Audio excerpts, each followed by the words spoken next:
Já parou para pensar em como as nossas escolhas de todo dia, sabe aquelas bem pequenininhas, vão construindo o grande caminho da nossa vida?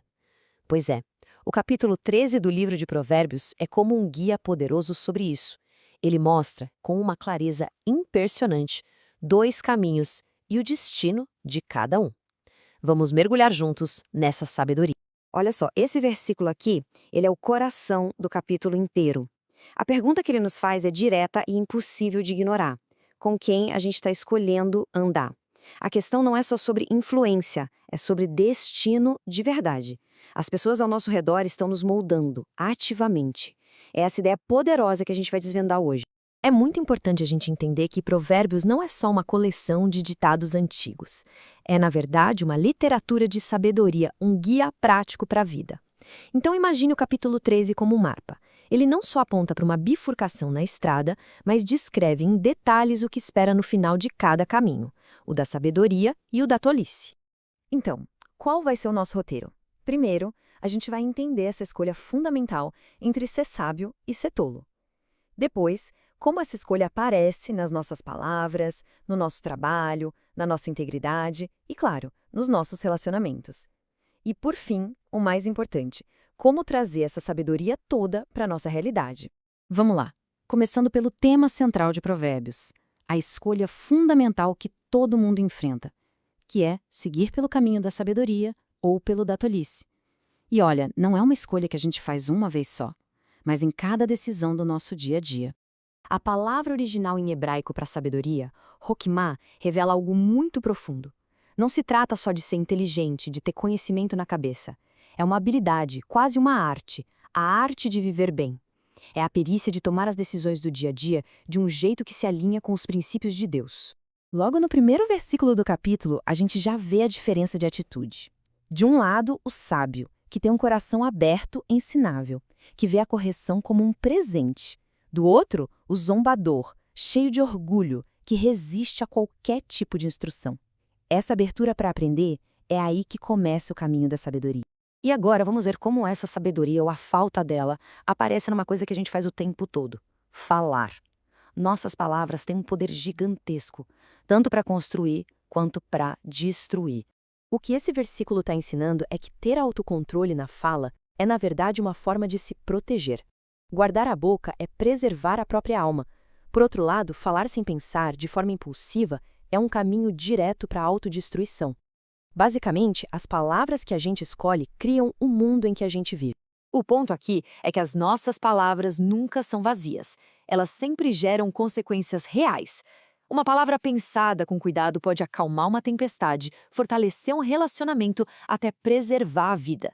Já as palavras jogadas ao vento, essas causam atrito, criam brigas e nos metem em problemas que poderiam ser totalmente evitados. Na sabedoria nas palavras, o capítulo nos leva para a sabedoria nas ações, especialmente na área do trabalho e da integridade.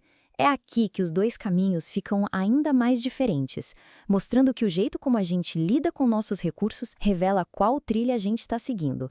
Esse contraste é bem direto, né? O preguiçoso vive no mundo dos desejos. Ele quer muita coisa, mas sem ação, sem colocar a mão na massa. Os desejos nunca viram realidade. Já a pessoa diligente une o desejo ao esforço, ao trabalho duro, e por isso vê seus sonhos se realizarem. A sabedoria bíblica valoriza a ação, a persistência. Olha, isso aqui é um princípio financeiro que vale mais que ouro. A riqueza que vem de atalhos, de um jeito desonesto, é frágil, ela some como fumaça. Já aquela riqueza construída com trabalho honesto, com paciência, essa cria raízes. Ela se torna sustentável e cresce. A integridade não é só um valor moral, é um pilar para a prosperidade que dura. Nossa, esse versículo aqui, ele tem uma profundidade emocional incrível. Ele reconhece a dor da espera, aquela angústia de uma esperança que parece que nunca vai chegar, mas ele também celebra a alegria profunda, a vida que a gente sente quando um desejo justo finalmente se realiza. É um lembrete para a gente confiar no tempo de Deus, mesmo quando o coração está doendo de tanto esperar. A escolha entre a sabedoria e a tolice também afeta diretamente nossos relacionamentos, nossa capacidade de crescer com a correção e, claro, o tipo de legado que a gente deixa para as próximas gerações. E aqui a gente volta para a verdade central do capítulo. O caráter é contagioso. A gente se torna um reflexo das pessoas com quem a gente mais anda. A sabedoria dos nossos amigos nos eleva, a tolice deles nos arrasta para baixo. Isso faz com que a escolha das nossas amizades seja uma das decisões mais importantes da nossa jornada. O capítulo também vira uma chave na nossa mente sobre o que é disciplina.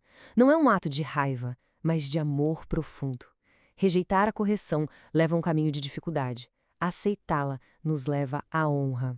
E no contexto da família, disciplinar um filho é um ato de cuidado, de quem ama tanto que se importa em corrigir e guiar na direção certa. E isso tudo nos faz pensar sobre o nosso legado. A herança de verdade não é o que a gente deixa para os nossos filhos, mas o que a gente deixa neles. Assim como as raízes profundas de uma árvore as sustentam, uma base de integridade e sabedoria é o que vai nutrir de verdade as próximas gerações. Bom, depois de explorar todos esses temas, a questão fica bem pessoal, né? Como a gente pega esses princípios e aplica na nossa vida hoje? Como a gente pode ativamente trilhar esse caminho da sabedoria? E essa é a pergunta-chave, porque a sabedoria de Provérbios não foi feita para ser só admirada de longe, ela foi feita para ser vivida. Ela se manifesta nas pequenas e grandes decisões que a gente toma todos os dias. A gente pode resumir o caminho da sabedoria em 5 passos bem práticos. Tudo começa com um coração humilde, que está disposto a aprender. Isso se reflete em palavras que curam, num trabalho feito com dedicação e em companhias que nos fazem crescer. E, sustentando tudo isso, uma confiança profunda em Deus, principalmente naqueles tempos de espera. Esses são os pilares de uma vida sábia. E assim, a reflexão final é esta. A vida é construída um passo de cada vez, uma decisão de cada vez. Provérbios 13 nos lembra que cada um desses passos nos move numa direção. A questão que fica é, qual caminho os nossos passos estão construindo? Que a gente possa escolher, a cada dia, o caminho que leva à vida.